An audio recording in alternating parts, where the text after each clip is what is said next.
This is a conversation with Torey Jones, which is another tenant at 1119. It's the fiance of Mrs. Sheena Miller, 1119 Grant Street. Torey acknowledges on April 28th that the AC is fixed. There was an AC problem. The owner had plumber contact the tenant, and the tenant contact the plumber to gain access to fix any additional leaks. And that plumber never showed up, so I alerted the tenant, let's be looking for other licensed plumbers to come and fix plumbing problems at the property. Let's come up with a definite plan. And I also invited the tenant to call and at least own California, and let them know that the people he is hiring are not showing up or doing inadequate work. I also let the tenant know that I would be looking for a licensed plumber. The owner chose not to pick any of the people that I recommended because they were all out of the phone book and would therefore cost more.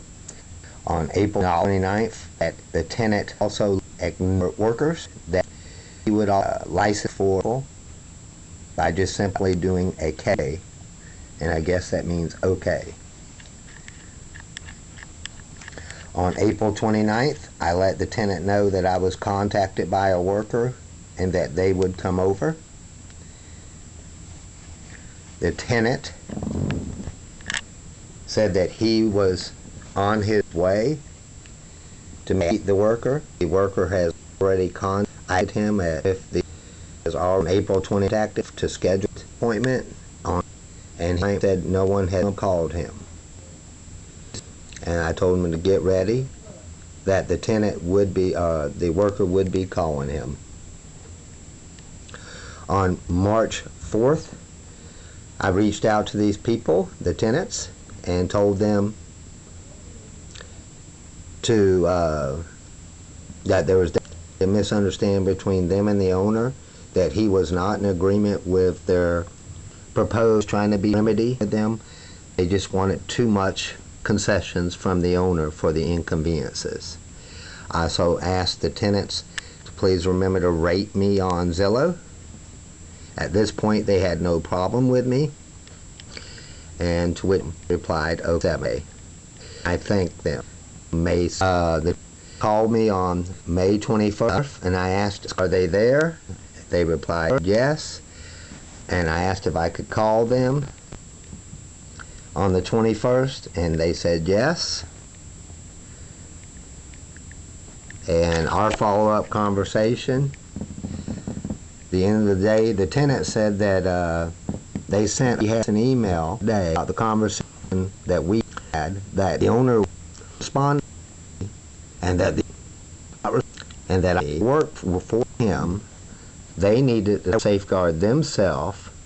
They will contact code enforcement ASAP. Just need acknowledgement of all four conversations of our conversation on May 21st. Did stay in communication when I acknowledged them. The tenant, we had a conversation with them and let awake, and the owner was to make sessions for you and put it in writing, and you had not done so. And I tried to call them to discuss the situation further and let them know that they had misunderstood the owner, that he was not going to do what they wanted.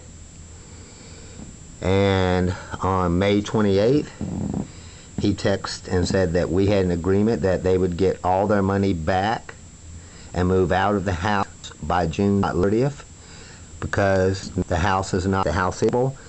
It's not rehab the way they like it. And the owner was willing to do all repairs. As it stands, the owner just had a worker go over there May 30th to do additional work, and the tenant went into the house. And at that point, I've dealt with several times where the tenants tried to get me to agree with them that the owner was give them cannot been that been advised. No, I can't speak with the tenant anymore by the owner and by his lawyer, Seth Rothstein. And at that point on May 28th, I told Torey to please deal with the owner's lawyer, and I thanked him and told him that he could call or text the lawyer. Thank you very much. Mark Chestnut with New View Realty.